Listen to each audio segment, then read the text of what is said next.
Good morning बच्चों। आज हम कक्षा 10 में सामाजिक विज्ञान का 5वां अध्याय पढ़ेंगे, लोकतंत्र। लोकतंत्र अर्थ एवं विभिन्न प्रकार। सबसे पहले लोकतंत्र का अर्थ और उसके प्रकार कौन कौन से हैं।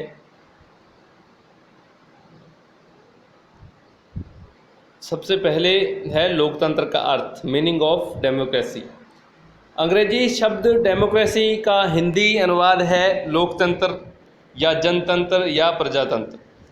लेकिन अंग्रेजी शब्द डेमोक्रेसी ग्रीक भाषा के दो शब्दों डेमोस प्लस क्रेटिया के संयोग से बना है। यद्यपि डेमोस का मूल अर्थ है भीड़, किंतु आधुनिक काल में इसका अर्थ जनता से लिया जाने लगा है और क्रेटिया का अर्थ है शक्ति। इस प्रकार शब्दार्थ की दृष्टि से डेमोक्रेसी का अर्थ है जनता की शक्ति। अतः डेमोक्रेसी का अर्थ जनता की शक्ति पर आधारित शासन तंत्र है, जिसमें 3 अंतः संबंधित अर्थ निहित है। पहला है यह निर्णय लेने की एक विधि है। दूसरा, यह निर्णय लेने के सिद्धांतों का एक समूह है तथा यह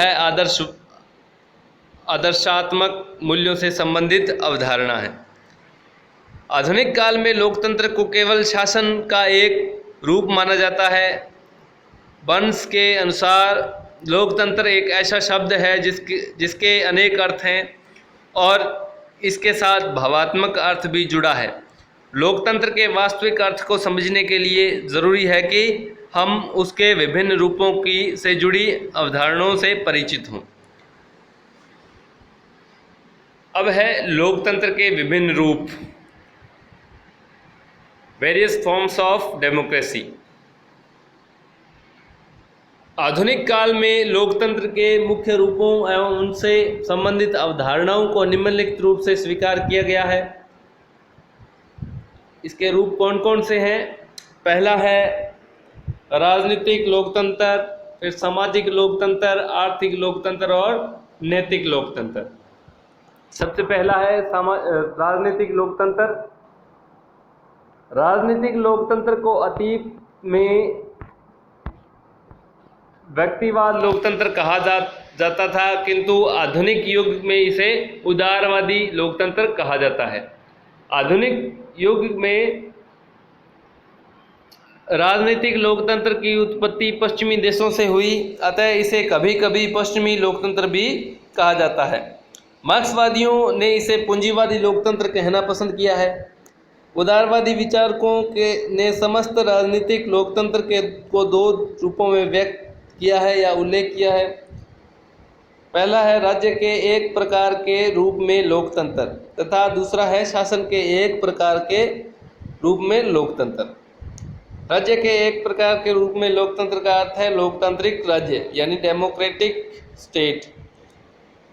लोकतांत्रिक राज्य की अवधारणा के अनुसार प्रभुसत्ता का निवास जनता में होता है और इसलिए जनता को सरकार के निर्माण, उनके नियंत्रण तथा उसको पदच्युत करने की पूर्ण व अंतिम शक्ति भी प्राप्त है। पदच्युत यानी पद से हटाना, यानी कि जनता को यह शक्ति दी गई है कि वह जिसको जिस पद पर बैठाना चाहे बैठा सकती है या किसी को अगर हटाना चाहे तो हटा सकते हैं।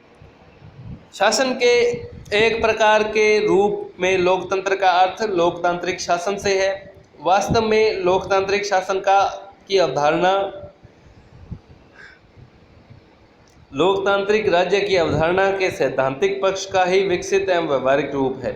यह उल्लेखनीय है कि राजनीतिक लोकतंत्र से संबंधित ये दोनों अवधारणाएं कानूनी प्रभुसत्ता एवं राजनीतिक प्रभुसत्ता की श्रेष्ठता को स्वीकार करती है। संक्षेप में ये दोनों मानती है कि राजनीतिक प्रभुसत्ता द्वारा कानूनी प्रभुसत्ता का नियंत्रण किया जाना चाहिए। राजनीतिक लोकतंत्र के एक अंग के रूप में लोकतांत्रिक शासन के 2 उपभेद हैं, प्रत्यक्ष या शुद्ध लोकतंत्र, अप्रत्यक्ष अथवा प्रतिनिधि लोकतंत्र। यह उल्लेखनीय है कि आधुनिक युग में प्रतिनिधि लोकतंत्र के भी मुख्य दो रूप प्रचलित हैं: संसदीय लोकतंत्र, अध्यक्षतात्मक लोकतंत्र। लोकतांत्रिक राज्य एवं लोकतांत्रिक शासन अर्थात संपूर्ण राजनीतिक लोकतंत्र की एक कुछ आधारभूत मान्यताएं हैं।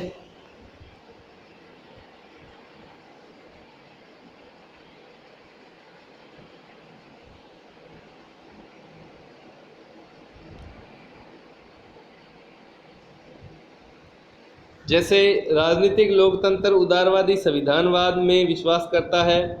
यह प्रभुसत्ता का निवास जनता में मानता है। राजनीतिक लोकतंत्र का सैद्धांतिक पक्ष लोकतांत्रिक राज्य है और इसका व्यवहारिक पक्ष लोकतांत्रिक शासन है। जनता शासन को नियुक्त करती है, यानी सरकार को नियुक्त करती है, उस पर नियंत्रण करती है, उसे हटा भी सकती है। राजनीतिक लोकतंत्र समय के में साध्य नहीं होता, अपितु लोकतांत्रिक साध्यों एवं मूल्यों की प्राप्ति का साधन होता है। अब दूसरा है सामाजिक लोकतंत्र। समाज के एक प्रकार के रूप में लोकतंत्र को सामाजिक लोकतंत्र कहा जाता है। सामाजिक लोकतंत्र का एक प्रमुख लक्ष्य है सामाजिक समता की भावना। संक्षेप में सामाजिक लोकतंत्र का अर्थ समाज में नस्ल, रंग, जाति, धर्म, भाषा, लिंग, जन्म आदि के आधार पर व्यक्तियों के बीच विभेद नहीं किया जाना चाहिए और सभी व्यक्तियों को व्यक्ति के रूप में समान समझा जाना चाहिए। हर्नसा के अनुसार लोकतांत्रिक समाज वह जिसमें समानता के विचार की प्रबलता हो तथा जिसमें समानता का सिद्धांत प्रचलित हो। सामाजिक लोकतंत्र की अवधारणा मुख्यतः सामाजिक समानता के अधिकार पर जोर देती है। इसका सामान्य अर्थ यही है कि सभी व्यक्तियों को समाज में समान महत्व प्राप्त होना चाहिए और किसी भी व्यक्ति को अन्य किसी भी व्यक्ति से सुख का साधन मात्र नहीं समझा जाना चाहिए। व्यवहार में सामाजिक लोकतंत्र की स्थापना के लिए दो बातें आवश्यक है: धर्म, जाति, नस्ल, भाषा, लिंग, धन आदि के आधार पर समाज में मौजूद विशेषाधिकारों की व्यवस्था का अंत किया जाए। सभी व्यक्तियों को सामाजिक प्रगति के समान अवसर प्राप्त किए जाएं। अब है आर्थिक लोकतंत्र। अर्थव्यवस्था के एक प्रकार के रूप में लोकतंत्र को आर्थिक लोकतंत्र कहा जाता है। वर्तमान सदी में आर्थिक लोकतंत्र का विचार मार्क्सवादी एवं समाजवादियों ने प्रस्तुत किया है। 18वीं व 19वीं सदी में व्यक्तिवादियों ने भी आर्थिक क्षेत्र में लोकतंत्र की चर्चा की थी, जो मार्क्सवादियों व समाजवादियों के आर्थिक लोकतंत्र में से सर्वथा भिन्न एवं विपरीत है। तो बच्चों, यह लेसन आज के लिए इतना ही। आगे का लेसन कल पढ़ेंगे। धन्यवाद।